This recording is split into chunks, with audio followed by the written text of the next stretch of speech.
Hello and namaste to everybody. This is Yogendra Singh from Learning Sansar.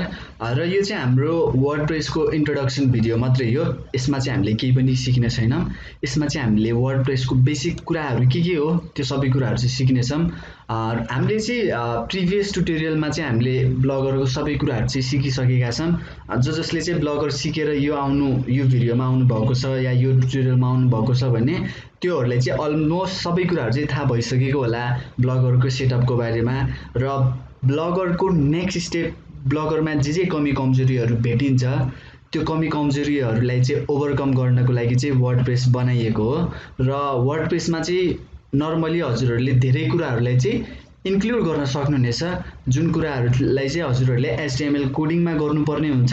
त्यो कुराहरुलाई चाहिँ यसमा coding नभएर यसमा चाहिँ प्लगइन भन्नेहरु हुन्छ त्यसपछि एक्स्ट्रा कुराहरु पनि हुन्छ टेबल अफ कन्टेन्टहरु बनाउनको लागि हजुरहरुलाई केही त्यस्तो बनाउनु पर्ने हुँदैन धेरै कुराहरु छ जुन कुरा चाहिँ ब्लगरमा कमी कमजोरीहरु भेटेको थियो त्यो कमी कमजोरीहरुलाई चाहिँ वर्डप्रेसको एउटा आफ्नो स्टोर हुने गर्दछ प्लगइन स्टोरहरु देखि लिएर मज्जाले सबै कुराहरु चाहिँ गर्न सक्नुहुनेछ सबै कुराहरु चाहिँ हजुरले विदाउट कोडिङ सबै कुराहरुलाई चाहिँ म्यानुअली कस्टम गर्न सक्नुहुनेछ टोटली कस्टमाइज गर्न सक्नुहुनेछ र यसको लागि चाहिँ हजुरहरुले नर्मली वर्डप्रेस भनेको पेड प्लेटफर्म हो ब्लगर भनेको फ्री प्लेटफर्म हो पेड प्लेटफर्मको लागि हजुरहरुले हेर्न सक्नुहुनेछ shared hosting dedicated hosting reseller hosting भनेर लेखिरहेको छ यो हामीले अरूहरु कुराहरुमा नजाम नर्मली हजुरहरुले प्राइसिङ तर्फ जानु पर्दा shared hosting dedicated hosting reseller hosting भनेको चाहिँ यसमा त्यति धेरै ध्यान दिनु भन्दा पनि हजुरहरुले प्राइसिङ तर्फतिर जानु पर्दा शेयर्ड होस्टिङ भनेको चाहिँ नर्मली कस्तो हुन्छ भन्दा उसकोबाट चाहिँ हामी होस्टिङ किन्छौं त्योहरुले चाहिँ एउटा किनिरहेको हुन्छ र त्यो एउटालाई चाहिँ आधा टुक्रा गरेर चाहिँ हजुरहरुलाई दिने हो मान्छेहरुलाई चाहिँ बाँड्ने हो त्यही भएर यसको चाहिँ हजुरहरुले हेर्न सक्नुहुनेछ 1399 पर मन्थ छ डेडिकेटेड होस्टिङ भनेको हजुरलाई चाहिएको छ हजुरको लागि मात्रै त्यो सर्भर बन्ने छ भने त्यस्तो बेलामा चाहिँ हजुरहरुले 1 महिनाको 1100 रुपैयाँ तिर्नु पर्ने हुन्छ र रिसेलर होस्टिङमा चाहिँ अरूहरुले किनेर हजुरहरुलाई बेचिरहेको कन्डिसनमा रिसेल गर्ने कन्डिसनमा चाहिँ त्यही होस्टिङ चाहिँ हजुरहरुलाई 750 पर्न जान्छ र शेयर होस्टिङ चाहिँ अलिकति बिस्तारै चलाउँदै हजुरहरुको स्लो हुँदै जान्छ स्टोरेजहरु अलिकता धेरै भएर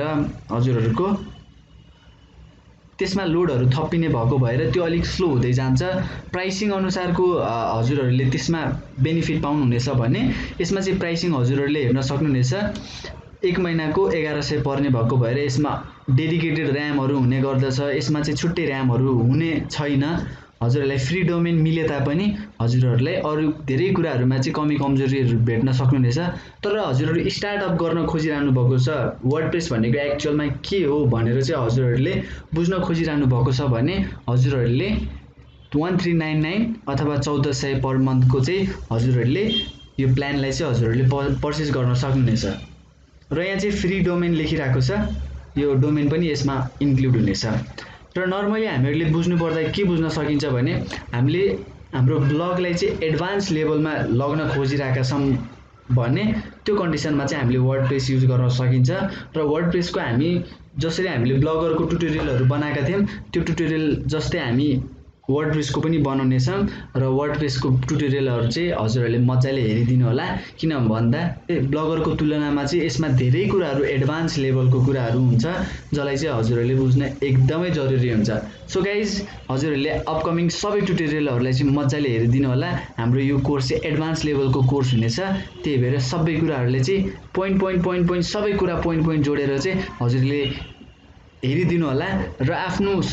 कपीहरुमा मज्जाले लेख्नु होला किन भन्दा कपीमा लेखेको कुराहरुलाई चाहिँ फेरि हजुरहरुले प्र्याक्टिकली गर्दा कपीमा हेरेर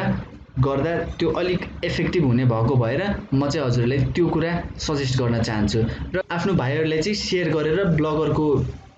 प्लेटफर्मलाई चाहिँ युज गर्न लगाउन सक्नुहुनेछ जसले गर्दा चाहिँ हजुरहरुको भाइ बहिनीहरुले पनि फर्स्टमा ब्लगरको कुरा बुझेर मात्रै वर्डप्रेसमा किन शिफ्ट हुने के कारणले शिफ्ट हुने भनेर सबै नलेज पाउनेछन् सो गाइज आफ्नो ख्याल गर्नुहोस् ह्याभ अ गुड डे